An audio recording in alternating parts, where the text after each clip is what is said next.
Buenas noches, mi nombre es Erika Domínguez, estudiante de Derecho de la Universidad Fermín Toro en la Cátedra de Derecho Canónico. Vamos a estar hablando sobre el contenido de los temas 4 y 5 del programa instruccional, haciendo énfasis sobre la dimensión jurídica del pueblo de Dios y la ley eclesiástica. Para ello vamos a empezar tocando los temas sobre definiendo qué es la Iglesia Católica.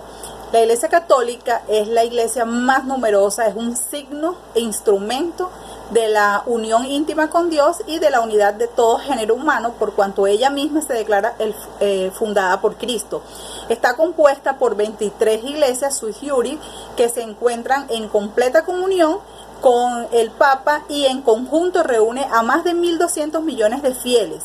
Se trata de una comunidad cristiana que se remonta a Jesús y a sus 12 discípulos o sus 12 apóstoles, como algunos le llaman, a través de una sucesión apostólica nunca interrumpida, también compartida con la Iglesia ortodoxa. El Papa es la cabeza suprema de la Iglesia, él tiene la primacía de jurisdicción, así como el honor sobre toda la Iglesia. Y los obispos, en unión y subordinación al Papa, son los sucesores de los apóstoles para el cuidado de la Iglesia y continuar con la misión dada por el Señor Jesús en el mundo. Para tocar el tema de la Iglesia Católica tenemos que también hablar sobre la personalidad jurídica de esta Iglesia. Esto lo define el Código Civil en su sección 2, en el artículo 19, numeral 2, donde define: son personas jurídicas y por lo tanto capaces de obligaciones y derechos las iglesias de cualquier credo que sean, las universidades y en general todos los seres o cuerpos morales de carácter público. Sin embargo, cabe destacar que la mención de iglesias de cualquier credo que sean debe distinguirse entre la Iglesia Católica y otros credos. Solo la Iglesia Católica es persona jurídica de carácter público, por cuanto no requiere del reconocimiento por parte del Estado acerca de la adecuación de sus normas, en virtud de un convenio denominado Modus Vivendi, suscrito el 6 de abril de 1964 entre la Santa Sede y la República Bolivariana de Venezuela.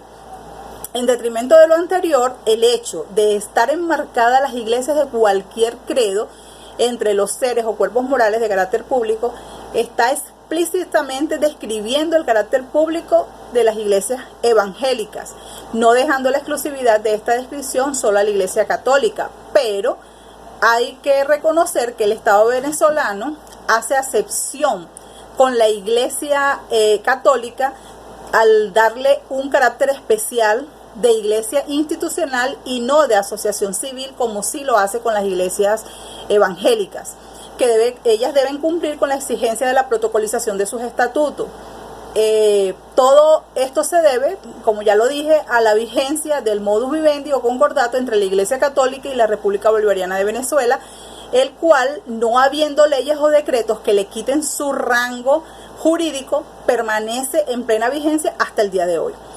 En cuanto a la incidencia jurídica del bautismo dentro de la Iglesia Católica, que es uno de los sacramentos más importantes de ella, tenemos que el Catecismo, en su capítulo primero, que titula Los sacramentos de la iniciación cristiana, se encuentra en su artículo 1 el sacramento del bautismo.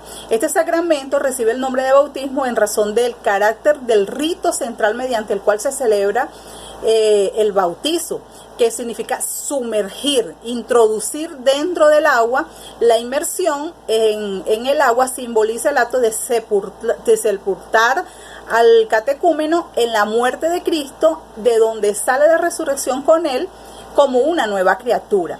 También hay otros bautismos que se utilizan, como es el bautismo en Cristo y el bautismo de la Iglesia Católica, que es el que todos practicamos, es cuando somos católicos,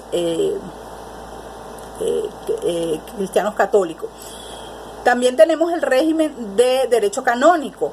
Se ha intentado aplicar el derecho canónico, la teoría que contempla el derecho como una herramienta para resolver y prevenir conflictos. Sin embargo, el considerar de esta manera al derecho presenta una serie de reparos. En tal sentido, esta teoría incurre en un círculo vicioso, ya que el derecho aparece como una forma de evitar o resolver los conflictos, olvidando que también es propio de la norma jurídica atribuir, designar y tutelar derechos. Dentro de la aplicación del derecho canónico tenemos que es un concepto para determinar la naturaleza jurídica del derecho canónico, es el de la sociedad perfecta. Por sociedad perfecta, ¿qué se entiende? Bueno, aquella agrupación dotada de fines propios y de medios necesarios para lograrlo, siendo independiente de cualquier otra sociedad y regida por sí misma. La sociología ha considerado sociedades perfectas a la Iglesia y a los estados. El concepto de sociedades perfectas se corresponde con el ordenamiento jurídico primario, puesto que la independencia de medios, fines y organización sería incompatible con la subordinación a otras sociedades. Dentro del derecho canónico y la teología, hablamos sobre que es innegable la relación entre ambas materias, ya que el derecho canónico se desenvuelve dentro de una sociedad religiosa y el derecho canónico es la dimensión jurídica de la comunidad eclesiástica. La eclesiología estudia los contenidos sobre la revelación de la Iglesia en base a las verdades aceptadas por los creyentes. En cambio, el derecho canónico se encarga de regular la vida social de la Iglesia, por eso nunca debe olvidar este dato, la teología teológico previo. El derecho canónico y la moral se encarga de calificar o valorar los actos de las personas en cuanto favorecen o degradan su propia dignidad. En cambio, el derecho canónico valora la conducta del cristiano. Dentro del derecho canónico y la doctrina social cristiana, la doctrina social de la Iglesia trata los problemas que preocupan a la humanidad en cada momento respecto a los derechos humanos, como la dignidad de la persona, la dignificación del trabajo, los derechos económicos de los pueblos, la solidaridad entre las naciones, la paz y el orden internacional. Dentro del derecho canónico y la sociología religiosa investiga los comportamientos del hombre dentro de una colectividad desde el punto de vista religioso. Y para finalizar, las fuentes del derecho canónico tenemos entre ellas las leyes, los decretos generales, los decretos ejecutorios, las instrucciones, los estatutos y las costumbres. Esto ha sido toda mi exposición, espero sea de su agrado. Gracias por su atención.